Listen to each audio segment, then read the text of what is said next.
Hey, what's up, Matthew? This is a demo video for you for what I am calling the Solo Shoto. All right, a fully custom in-house build with a custom install. All right, so there's a lot going on. We're going to go over my desk. I'm going to show you everything to do with the Saber, how to operate it, how to take it apart, put it back together. Thank you very much for picking this up for me the other day empty, and then further letting me just do whatever I wanted for the install, just letting me have free reign. All right, so thank you very much for that. Let's go over my desk right now. Thanks.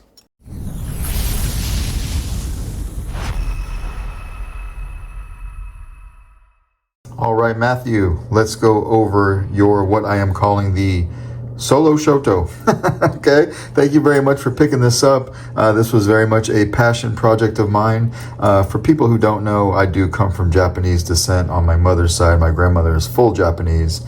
Always been attracted to the Japanese culture, very fascinated by it. It's always been a huge part of my life. So every once in a while I try to do my version of a nod to that. This kind of what this was. So started off, I knew I wanted to do some sort of mini katana, and I wanted to do a Tsuba. So the Tsuba I 3D etched. I showed you some pictures earlier if you were to see the whole thing, but what this is basically like a Japanese landscape. There's a bridge that goes across here. Of course you can't see it because of the emitter, with some water down here, some trees coming up this way, and then some Japanese writing in the background. So that was 3D etched onto there. When you get it in person, you'll notice it has some very, very nice depth to it. All right, using a Canon Y piece that I had extra for the emitter here because I kind of like the way that makes a shroud. I did machine the emitter, made the brass knurled thumb screw for the blade retention, put a piece of kanji on, or a kanji symbol on here, and I matched that symbol right here. This is another piece that I made that's a 832. It's been 832 threaded, drilled through, tapped and drilled. It basically holds this piece in place, but I wanted it to have some looks. All right, some additional kanji right here. This is a brass switch plate that I laser cut. What you can't see is there's two indentations on either side of this plate so that I can put my little grub screws in here. It holds it nice and tight, but it's not going anywhere. Power being up here, auxiliary being back here, but we'll fire that up here in a second. Okay, and then I didn't want to leave excuse me, this part of the Tsuba blank, so I etched this seamless pattern all the way around it. This is a custom Sabers brass eye that I had left over from one of my scrap techs. It does have shine through. There's a hole in here with this greeley for shine through, so I made sure that I lit that up for you. All right, you've got a KR Sabers lit PCB in there. Coming to the leather wrap. Now this leather wrap I got from Defcon Bird on Etsy. If you go on there and look on his products, this is one of his newer designs or his newer offerings. It comes as a blank leather piece, already stitched up, and it has like a little plastic sleeve on the inside where it's already wrapped around and stitched on. I took that and I laser etched it because I wanted to try laser etching leather, but I was careful to stay away from the actual stitching. I didn't want to go over that, so that was intentional that I missed that, because that in its own, it is a work of art, I feel, so I wanted to leave that alone. All right, so you have some scroll work on the leather. This piece I machined, and then I knurled, and then I did adhese it to this brass pummel. This brass pummel is a leftover piece I had from my Coda run, and that is adhesed to the handle. So these two pieces adhese together, adhese to the handle, that this doesn't come off. All right, what else do we got over here? Canon Y piece that I brought down to the brass. So I left that on there because I just like the way it looks. All right, if you want to get to your chassis, now what you want to do is you want to grab it from here, not up here. This piece, this whole assembly screws on to this assembly right here, and this piece is, this Tsuba is a slip fit onto the emitter. So when you tighten down the emitter, you tighten down the Tsuba. All right, so it's very, very tightly hand cranked, but not glued in. You don't want to go cranking as hard as you can to loosen that up. You might loosen it. So when I want to take my handle off, I grab it from the middle right here where the switch plate is, and then I just unscrew my handle from here. The handle should slide right off for you. This was a handle, or this is a handle for my buddy Tim over at Tierfon Orbital that he uses for his no revs. Now, originally when I started making this saber, I didn't have this leather wrap on it.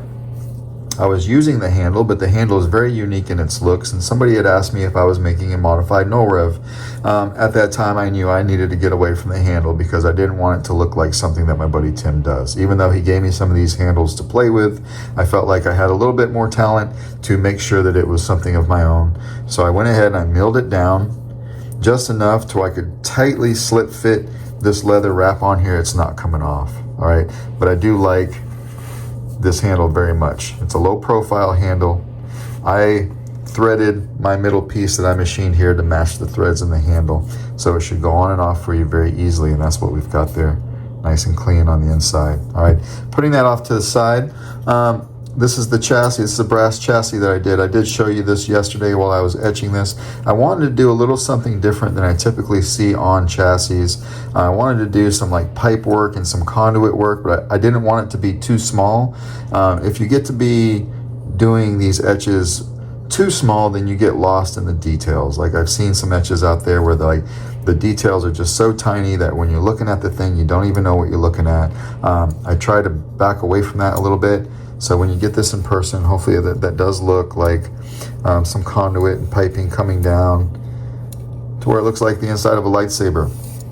Now I did go right here and I laser etched in some kanji. This was a last minute idea I had. I wanted to laser etch and cut the kanji out and then light it up with 11 pixel strip underneath it. So that's what I did over here, and I did it again over here. So we also have some kanji over here that's been laser cut out of the brass tubing. And then it has 11 pixel accent strip underneath it, so we light this up. All right, so you've got these two strips are actually wired together, so they do the same thing, right? They just mirror each other, but they are a separate blade style from this guy. This does its own thing, which is separate from the blade. So right now you're running, it's a J DeLorean font. I believe it's an energy font. Let me know if you have that or if you want me to take it off. Here's 3 blade styles. So you've got your blade, then you've got your 2 strips together, and then this guy right here. I did label each blade style, so it'll be very easy for you to see what's going on there and add some fonts or just do whatever you want. There's a copy of the config file on the SD card. All right, there's your kill switch. All right, this board is accessible through USB-C. So this is a Proffie V3. This is how you charge your board, and this is also, or charge your battery rather, and this is also how you get to the board. So when you plug this in, your SD card will pop up in a folder. You can see the contents, you can add or subtract just like you would if you plugged in the SD card. And then when you're done, please take the time to hit eject before you unplug it. All right, you don't want to corrupt the SD card. I don't even know how we get to it at this point. It's very much tucked in there. So please take the time. I know, especially like, it's the pot calling the kettle black. I hardly ever do that, but you need to. Please take the time to hit eject so you don't corrupt the SD card. This is a trickle charge. It will take a little bit longer to charge than you're typically used to. So when you plug it in and plan on it being plugged in overnight. And then by the time you wake up, it'll be nice and ready to go. All right, it's a brand new battery in here. You do have a 22 millimeter Smuggler's Outpost Nano Elite speaker, fully enclosed. All right. And that's what we've got. So we're going to come over here and flip the switch. So if I come over here and turn this light off here, lit that kanji up over there, and then we've got this kanji that's lit up over here too. Something I've never seen done before. I wanted to do something a little bit different, so I hope that you like the way that turned out.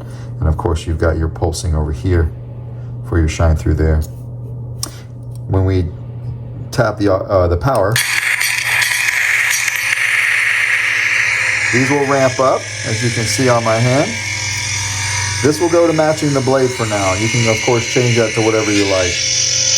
All right. Twist off. We're going to take our handle, throw it right on. It should screw right on, nice and easy for you. Now, when you get to about right here, it's a little bit tight on purpose. Grab it right here. When you tighten this up, this stitching should be right in line with this greebly. That's how it was meant to be. All right, so we come over here and hit power.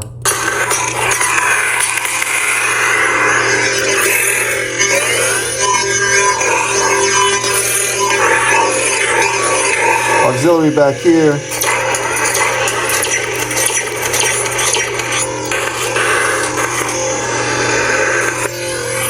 Little twist off. Here's our blade retention.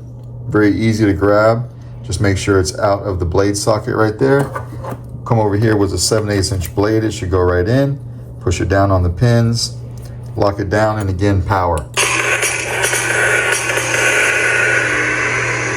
This is a yellow energy blade. Very short saber, but very solid. You can swing this guy around. You can duel with it if you want. This is a solidly built saber. I took my time and made sure that everything was very, very solid. So blaster bolts is just tapping, auxiliary. Blade lockup is holding it down and hitting the saber.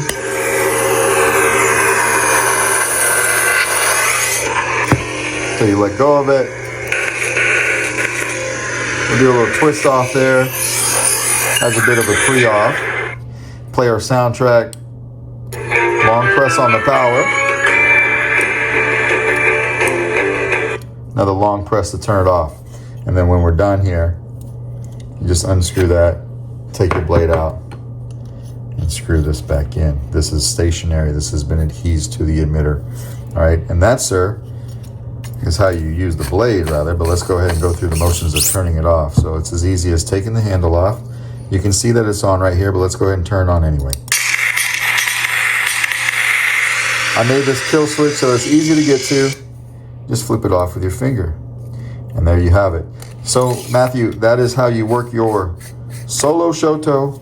Let me know if you have any questions. Thank you again for picking this up, and then further just letting me loose on this guy and just letting me have fun with it. All right. Let me know if you have any questions. I have an Imperialist to do for you that should be here this week. I'll hang on to this and send them both at the same time. Thanks, man.